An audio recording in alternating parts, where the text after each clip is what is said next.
Sur Futur Africa, autre projet de développement en Afrique à travers l'exemple d'une ville nouvelle, un pôle de développement urbain au Sénégal. Nous recevons aujourd'hui Abdou Karim Fofana.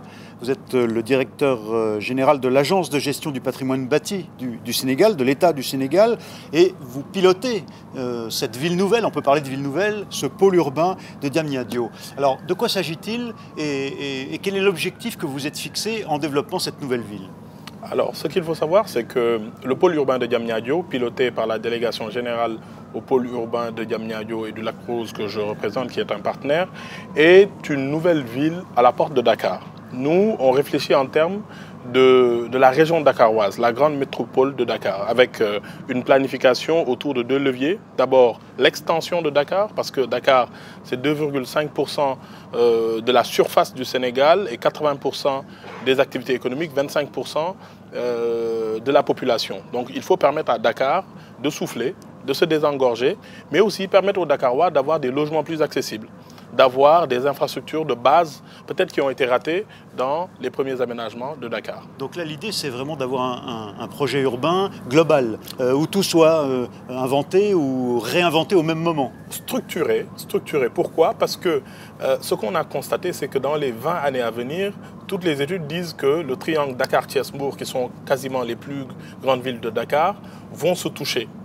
Ce qu'on appelle une conurbation. Oui. Donc l'idée de l'État du Sénégal dans sa politique urbanistique, c'est d'anticiper ces problématiques-là, faire en sorte que cette conurbation ne se fasse pas de façon sauvage. Donc on a décidé de prendre en compte, de créer des pôles urbains à l'entrée de Dakar pour permettre de structurer ces nouvelles villes, cette expansion des grandes villes autour de centres urbains structurés, organisés autour d'activités. Donc c'est à la fois la dimension urbanistique, la dimension du bâti, l'organisation des transports, oui, l'énergie bien entendu, et puis bien entendu la capacité à permettre de l'activité que vous venez de nous le dire. Mais il y a un paradoxe quand même, c'est que quand on est entouré, ce qui est le cas d'une partie à Dakar, et en Afrique d'un bâti pauvre encore, on parle là déjà de smart city, de villes modernes qui émet peu de carbone par exemple, qui a une capacité d'utiliser le renouvelable.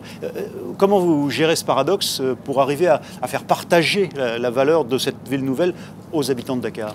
Je pense que l'un ne va pas sans l'autre, l'un n'exclut pas l'autre.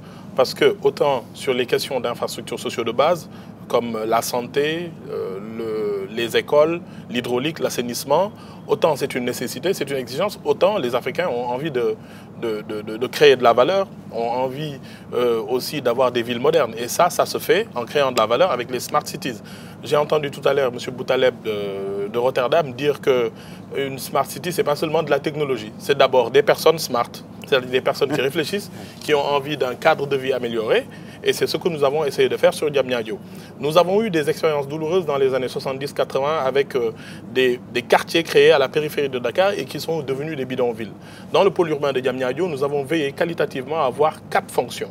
D'abord la fonction habitat, qui est le moteur, mais après la fonction économique de l'activité avec une zone industrielle, une zone économique spéciale, l'aéroport, à 15 km de Diamniadio, mais aussi la fonction administrative. Le patrimoine bâti apporte 120 000 m² d'espace de bureau pour l'administration, ce qui va permettre à 15 ministères de s'y déplacer, donc ce qui va donner une qualité de vie.